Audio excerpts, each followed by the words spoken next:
ಯಾರು ಆಟ್ ಮೇಲೆ ಹಾಕ್ಸ್ತಾರೆ, ಕೈ ಮೇಲೆ ಹಾಕ್ಸ್ತಾರೆ, ಗಾಡಿ ಮೇಲೆ ಹಾಕ್ಸ್ತಾರೆ. ನಾನು 2 ರೆಪ್ಪೆ ಮೇಲೆ ಹಾಕ್ಸ್ತೀನಿ. ನನ್ ಮಗ ಪರ್ಮಿಷನ್ ಕೊಟ್ರೆ 1606 ಅಂತ ಹಾಕ್ಸ್ತೀನಿ ಅವ್ರಿಗೆ ರೆಪ್ಪೆ ಮೇಲೆ ಹಾಕ್ಸ್ತೀನಿ ಸರ್. ಯಾಕಂದ್ರೆ ಪ್ರಪಂಚ ನೋಡೋದೇ ನಮ್ ಕಣ್ಣು. ಆ ಕಣ್ಮೇಲೆ ಹಾಕ್ಸಿದ್ರೆ ಇಡೀ ಪ್ರಪಂಚ ನಮ್ ಬಸ್ ನ ನೋಡುತ್ತೆ. ಅರೆ ಮೇರಿ ಲಡ್ಕಿ, ನಿನ್ನಂತವ್ರು ಇನ್ನೂ ಈ ದೇಶದಲ್ಲಿ ಇದಾರ? ನೀನ್ ಪಾದ ಜೆರಾಕ್ಸ್ ಮಾಡಿ ಕೊಟ್ಬಿಡು. ದಿನ ಸಾಯಂಕಾಲ ಬೆಳಿಗ್ಗೆ ಇಟ್ಕೊಂಡು ಪೂಜೆ ಮಾಡ್ತೀನಿ. ಈ ವಯಸ್ಸಲ್ಲಿ ತಪ್ಪು ಮಾಡಿಲ್ಲ ಅಂತೀರಾ? You are great. ಕಿತ್ತೋಗಿರೋ ದೃಶ್ಯ ಬರಲ್ಲ ಅಂದ್ರಲ್ಲ, ಆ ಕಿತ್ತೋಗಿರೋ ದೃಶ್ಯ 6 ಅಡಿ ಕಟ್ಟೋಟ್ ಬಂದೇ ಬರುತ್ತೆ. ನಾವ್ ಅದಕ್ಕೆ ಅಲಂಕಾರ ಮಾಡೇ ಮಾಡ್ತೀವಿ, ಅದಕ್ಕೆ ಹಾಲು ಅಭಿಷೇಕ ಮಾಡೇ ಮಾಡ್ತೀವಿ. 100 ಪಿರಂಗಿನ ಅಡ್ಡ ಬಂದ್ರು ನನ್ ತಡೆದಿಲ್ಸಕ್ಕಾಗಕ್ಕಿಲ್ಲ. ಆದ್ರೆ ಅವನೊಂದು ಲೇಡೀಸ್ಗೆ ಯಾರೇ ಆಗಿರ್ಲಿ, ಅವ್ನ್ ಇಟ್ಕೊಂಡಿರ್ಬೋದು, ಕಟ್ಕೊಂಡಿರ್ಬೋದು, ಸೆಕೆಂಡ್ರಿ ಅದು. ಬಟ್ ಅವ್ನ್ ಮಾಡಿರೋ ತಪ್ಪು ಮಾಡಿದಾನೆ.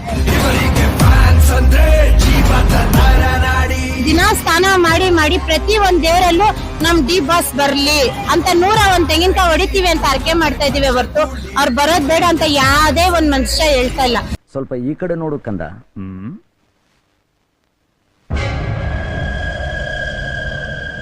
ಯಾರನ್ನು ಬಿಡೋದು ಅಂದ್ರೆ ಒಂದು ವ್ಯಕ್ತಿ ರಿಯಲ್ ಆಗಿ ಹೆಂಗಿದ್ದಾರೆ ಮತ್ತೆ ಫಿಲಮ್ ಆಕ್ಟ್ ಮಾಡೋಕೆ ಹೆಂಗಿದ್ದಾರೆ ಅಂತ ಗೊತ್ತಾಗುತ್ತೆ. ಫಿಲ್ಮ್ ಸ್ಟೈಲಲ್ಲೇ ಇದು ಮಾಡೋಕ್ಕೆ ಹೋದರೆ ತಪ್ಪದು. ತುಂಬ ಫಾಲೋವರ್ಸ್ ತುಂಬ ಜನ ಇದ್ದಾರೆ. ಬಟ್ ಇದನ್ನೇ ಅವ್ರು ನೋಡ್ಕೊಂಡು ನಮ್ಮ ಭಾಷೆ ಮಾಡೋರು ಬಿಡು, ನಾವು ಮಾಡೋಕ್ಕಾಗಲ್ವಾ? ಏನೋ ವಾರ್ ಮಾಡಿದ್ರೆ ಅದು ತುಂಬ ಕೊಳೆವರೆಗೂ ಹೊಂಟೋಯ್ತದು ಅಂತ ಹೇಳಿ ಇವಾಗ ಫಸ್ಟ್ನೇ ಏಟು ನಾವು ನಿಮ್ಗೆ ಹೊಡಿತೀವಿ. ಗುಂಪಲ್ಲಿ 10 ಜನ ಹೊಡಿತಾರೆ, 10 ಜನದ ಹೆಸರು ಬರಲ್ಲ. ಯಾವಾಗ ನಾನು ಹೊಡೆದಿರ್ತೀನಲ್ಲ, ನನ್ನ ಹೆಸರೇ ಮುಂದೆ ಬರೋ. ದೇವ್ರು ನಿನ್ಗೆ ಒಳ್ಳೇದು ಮಾಡ್ತದ? ನಿನ್ ಜನ್ಮಕ್ಕೆ ಹೋಗೋ. ಮತ್ತೆ ಭೇಟಿಯಾಗೋಣ. ನಮಸ್ಕಾರ.